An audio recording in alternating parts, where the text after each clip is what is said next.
अस्सलाम वालेकुम everyone, welcome to my YouTube channel studies corner.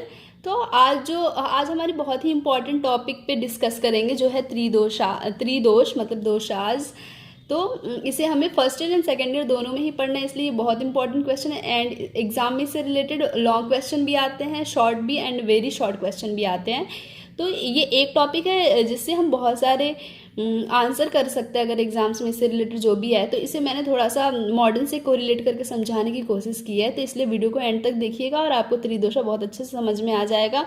क्योंकि स्टार्टिंग में क्या होता है कि हमें आयुर्वेदिक टर्म जल्दी समझ में नहीं आता है, थोड़ा रिलेट कर लेंगे तो हमें अच्छे से समझ में आएगा। तो अकॉर्डिंग टू सुश्रुत दोष धातु मल मूलम ही शरीरम, मतलब कि आयुर्वेद शास्त्र में पुरुष के शरीर का जो मूल है वो दोष धातु और मल को माना गया है।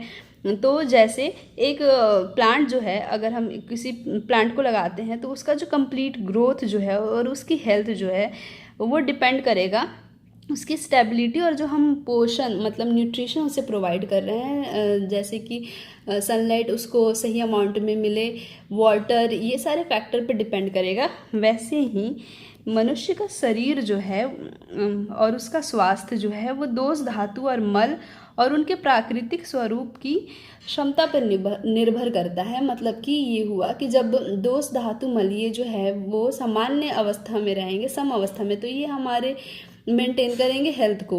ओके, और जब ये आउट ऑफ बैलेंस होंगे तो ये डिजीज प्रोड्यूस करेंगे।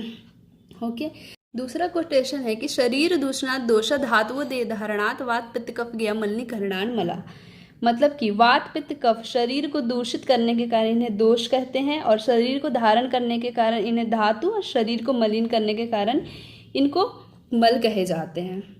ओके, तो एग्जैक्ट डेफिनेशन जो होता है कि वो दोष क्या है, तो दोष के लिए हम ये लिखेंगे स्वतंत्र एण दुष्टि कर्तृत्वम दोषत्वम प्रकृति आरंभकत्वे स इति दुष्टि कर्तृत्वम दोषत्वम इति दोष लक्षणम, मतलब कि दोष वो है जो इंडिपेंडेंटली दूषित हो एंड डिजीज प्रोड्यूस करे।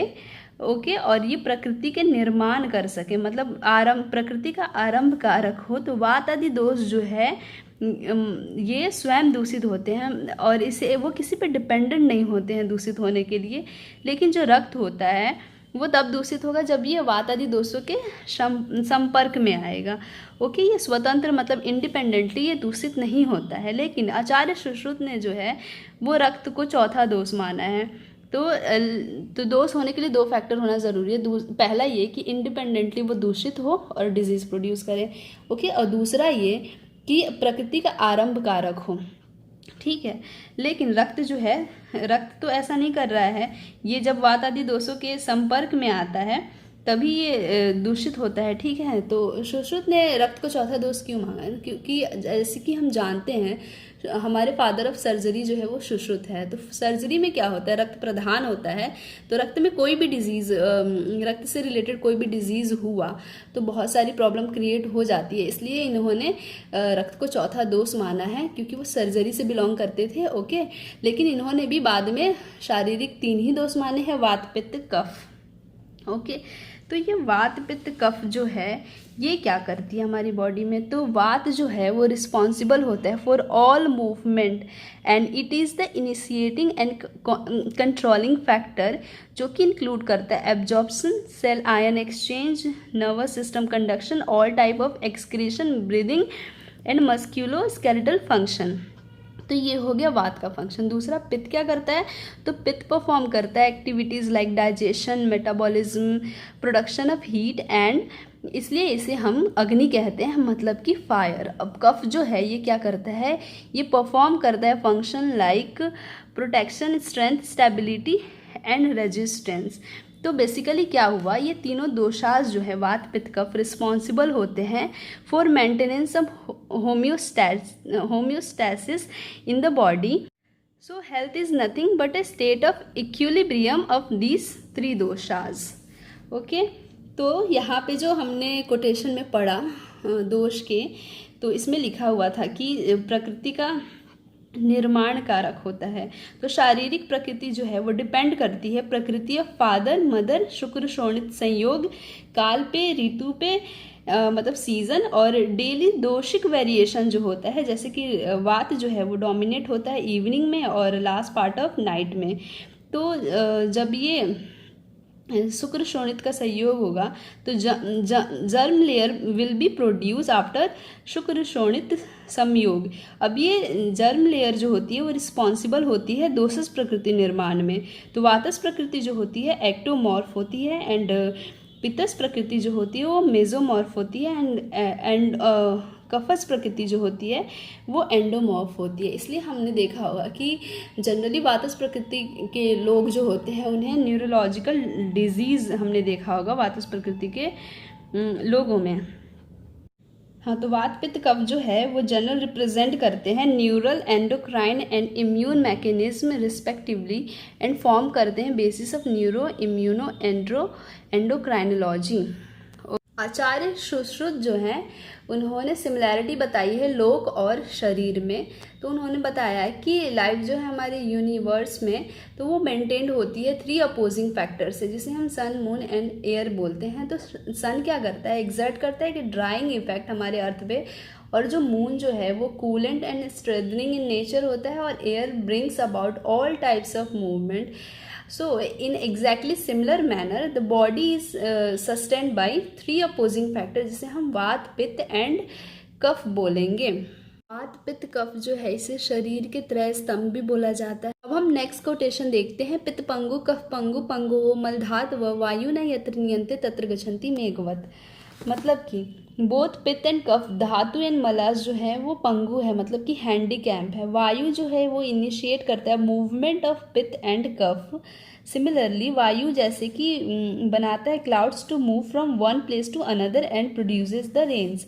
ठीक है, तो वात जो है एक प्राइम कॉज हुआ फॉर मूवमेंट ऑफ पित्त एंड कफ। कफ जो होता है वो शीत गुण युक्त होता है, और जो पित्त जो होता है वो उष्ण गुण युक्त होता है। ठीक है, तो जब वात को प्रोड्यूस करना हो शीतता तो ये क्या करता है, अपनी गति को डिक्रीज कर लेता है, एंड उष्णता प्रोड्यूस करना हो तो ये अपनी गति को बढ़ा लेता है। ओके, तो वात जो है वो कफ और पित्त दोनों को ही गति प्रोवाइड करता है, जिससे कि मतलब मूवमेंट प्रोवाइड करता है। लेकिन अब तो उष्णता एंड शीतता दोनों ही एक साथ वो नहीं कर सकता, इसलिए वात को अनुष्ण शीत कहा जाता है। मतलब कि ना तो ज़्यादा गर्म और ना ही ज़्यादा ठंड। ओके, तो हमें ये समझ में आ गया। अब हम नेक्स्ट बात करते हैं। तो दोष की जो व्युत्पत्ति होती है, जनरली जब हम क्वेश्चन लिखेंगे दोष के बारे में तो सबसे पहले व्युत्पत्ति ही लिखते हैं। ठीक है, व्युत्पत्ति से स्टार्ट करते हैं, तो फिर निरुक्ति और ये सारी चीज़ें आगे लिखते जाते हैं, फिर डेफिनेशन वगैरह लिखते हैं।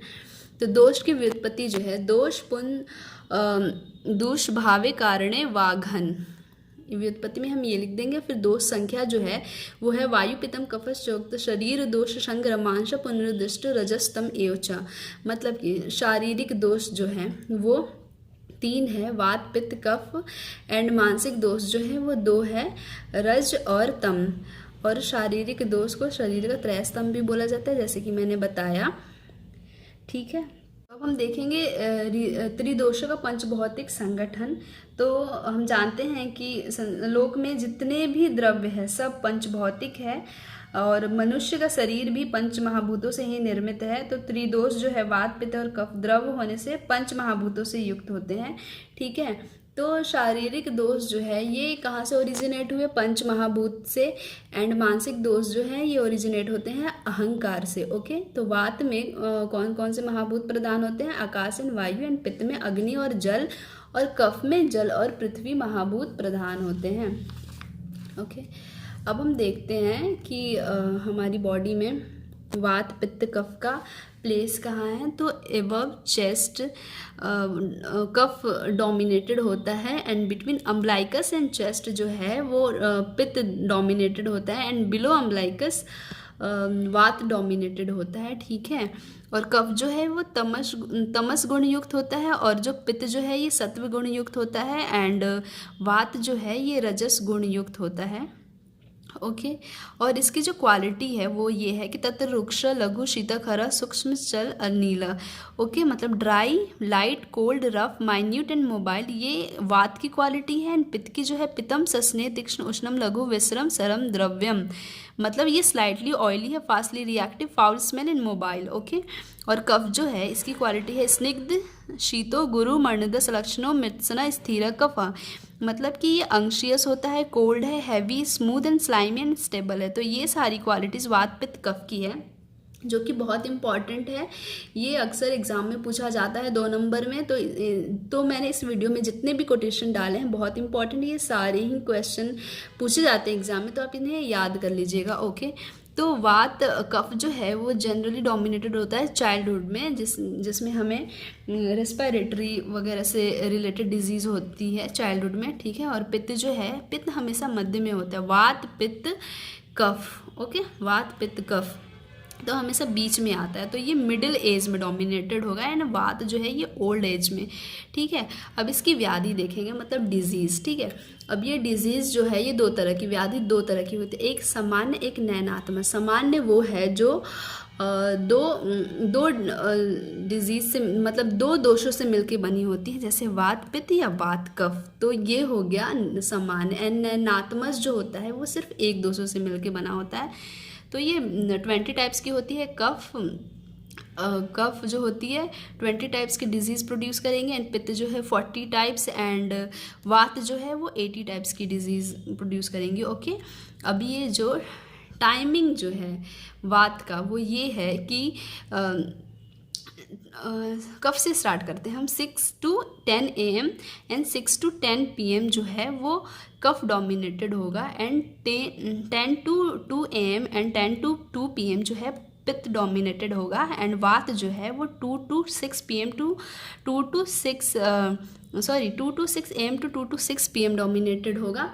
तो इस टेबल से हम समझते हैं कि वात दोष जो है वो दिन के अंतिम एंड रात्रि के अंतिम में, और पित्त दोष जो है वो दिन के मध्य और रात्रि के मध्य में, और कफ दोष जो है प्रातःकाल और रात्रि के प्रथम पहर में। ओके, मैंने एज बता ही दिया था कि वात वृद्धावस्था मतलब ओल्ड एज में, ये मिडिल एज में, एंड ये चाइल्डहुड में, ठीक है। अब दोषों का संचय, प्रकोप, प्रशमन देखते हैं। तो वात दोष जो है जनरली इसका संचय होता है ग्रीष्म में, प्रकोप होगा वर्षा में, एंड शमन होगा शरद में। दोषों का संचय, प्रकोप, प्रशमन भी क्वेश्चन में एग्जाम में आता है, तो ये बहुत इंपॉर्टेंट है। और पित्त दोष जो होता है वो उसका संचय होगा वर्षा में, एंड प्रकोप होगा शरद में, एंड शमन होगा हेमंत में। ओके। और कफ दोष का जो संचय होता है हेमंत में, बसंत में इसका प्रकोप, एंड ग्रीष्म में इसका शमन। और ये एग्रीवेटेड कब होते हैं वात दोष, आहार के जीर्ण होने पे, ठीक है। और पित्त दोष जो है आहार के पाचन के समय, एंड कफ दोष जो है आहार ग्रहण करने के पश्चात। तो अब हम देखते हैं वात पित्त कफ से रिलेटेड कुछ डिजीज़। तो अगर वात जब इम्बैलेंस होगा तो हमें होगा हेडेक, ड्राई स्किन, कॉन्स्टिपेशन होगा, नर्वस एंजाइटी, हाइपर सेंसिटिविटी और इंसोम्निया और प्रीमेच्योर एजिंग होगी। और पित्त से जो होगा अल्सर, फीवर, एकने, एसिडिटी और एंगर, बर्न ईजिली, ये सारी चीज़ें प्रॉब्लम होगी हमें पित्त के प्रकोप से। एंड कफ से क्या होगा, रेस्पिरेटरी डिजीज़ होंगी, वेट गेन हो जाएगा आसानी से, फ्लूइड रिटेंशन होगा, एलर्जीज होंगी। ओके, हम बात करेंगे रस के बारे में, जो कि होती है 6, मधुर, अम्ल, लवण, कटु, तिक्त, कषाय। ओके, तो इन्हें मधुर को हम बोलेंगे स्वीट, अम्ल को सार, एंड लवण को सॉल्टी, एंड कटु होता है पंजेंट, तिक्त होता है बिटर, एंड कषाय होता है एस्ट्रिंजेंट, ठीक है। इसमें कौन कौन से महाभूत प्रधान होते हैं, तो मधुर में अर्थ एंड वाटर प्रधान होता है, मतलब पृथ्वी और जल महाभूत, अम्ल में पृथ्वी और अग्नि, लवण में जल और अग्नि, और कटु में वायु और अग्नि, और तिक्त में वायु और आकाश, और कषाय में वायु और अर्थ। तो इफ़ेक्ट देखते हैं दोषास के। इन रसों का जब हम सेवन करेंगे तो दोषास पे इसका क्या क्या इफेक्ट होगा ये देखते हैं। तो अगर हम मधुर रस का सेवन करते हैं तो इससे क्या होगा, कफ इंक्रीज होगा और वात और पित्त डिक्रीज हो जाता है, ठीक है। अम्ल का सेवन करेंगे तो कफ और पित्त जो है वो इंक्रीज होगा, एंड वात जो है ये डिक्रीज हो जाएगी। एंड लवण का सेवन करने से कफ जो है वो इंक्रीज होता है, एंड कफ और पित्त इंक्रीज होता है, एंड वात जो है ये डिक्रीज हो जाता है। एंड कटु रस का सेवन करेंगे तो पित्त इंक्रीज होगा, पित्त और वात, एंड कफ जो है वो डिक्रीज हो जाएगा। तिक्त में क्या होता है कि तिक्त रस का सेवन करेंगे तो वात इंक्रीज होगा एंड कफ और पित्त डिक्रीज हो जाएगा। और कसाय रस के सेवन करने से वात इंक्रीज होगा और कफ पित्त डिक्रीज होगा। तो इसके एग्जाम्पल क्या है? मधुर, अम्ल, लवण, कटु, तिक्त, कसाय के एग्जाम्पल ये है। मधुर का एग्जाम्पल है शुगर, मधुर रस का, एंड अम्ल रस का लेमन, एंड लवण का सी सॉल्ट, कटु का पेपर, एंड तिक्त का बिटर हर्ब्स, एंड कषाय का ग्रीन टी। ओके, अब हम देखते हैं कि रसों द्वारा दोषों का शमन कैसे होता है। तो वात दोष से हम अगर किसी को वात दोष हो रहा हो तो उसे हम मधुर, अम्ल और लवण इन 3 रसों का सेवन कराएंगे तो उसका वात जो प्रकोपित दोष है उसका शमन हो जाएगा। पित्त में कषाय, मधुर और तिक्त रस हम देंगे, एंड कफ में कषाय, कटु और तिक्त रस देंगे। अब हम देखते हैं कि inter relationship between Ritu and doshas. ठीक है, तो पहला ये है कि आदान काल एंड विसर्ग काल में देखेंगे कि आदान काल में कौन कौन सी ऋतु हैं एंड इन ऋतुओं में हम क्या कौन कौन से रस देंगे जिससे कि हमारे दोष बैलेंस होंगे। ठीक है, तो शिशिर में जो है वो तिक्त रस हम देंगे, वसंत में कषाय रस का सेवन करेंगे, ग्रीष्म में कटु रस, एंड विसर्ग काल में वर्षा में हम अम्ल रस का सेवन करेंगे, शरद में लवण रस का, एंड हेमंत में मधुर रस का। मतलब कि हमें ऋतु के अनुसार रस का सेवन करना चाहिए जिससे कि हमारे सारे दोष जो हैं वो बैलेंस रहेंगे, क्योंकि जैसे जैसे मौसम चेंज होता है वैसे वैसे हमारे बहुत सारी दोषों का प्रकोप भी होता है, इसलिए हमें ऋतु अनुसार ही आहार विहार करना चाहिए। तो कहा जाता है कि कभी भी सिर्फ एक रस से हमारे दोष जो है वो बैलेंस नहीं हो सकते या फिर हमें हमारी प्रॉब्लम्स दूर नहीं हो सकते, इसलिए सभी रसों का जो है हमें समान रूप से सेवन करना चाहिए। क्योंकि इससे क्या होता है कि दोष आदि की साम्यता बनी रहती है। दोष धातु और मल की उत्पत्ति भी जो है वो पंच महाभूत से ही होती है, इसलिए हमें सभी रसों में महाभूतों की अधिकता एवं न्यूनता से दोष आदि की वृद्धि एवं क्षय होता है। एक रस युक्त आहार का सेवन दुर्बलता उत्पन्न करने वाला होता है। तो हमें सभी रस का सेवन करना चाहिए जिससे कि हमारी धातुएं पुष्ट होंगी और हम हेल्दी रहेंगे। So this is all about doshas. तो आई होप कि आपको मेरी सारी बातें समझ में आई हो। तो अगर आपको ये वीडियो अच्छी लगी हो तो please like, subscribe and comment. इस वीडियो से रिगार्डिंग आपको कोई भी क्वेश्चन हो बिल्कुल कमेंट कीजिएगा, मैं रिप्लाई करूँगी। So thank you so much.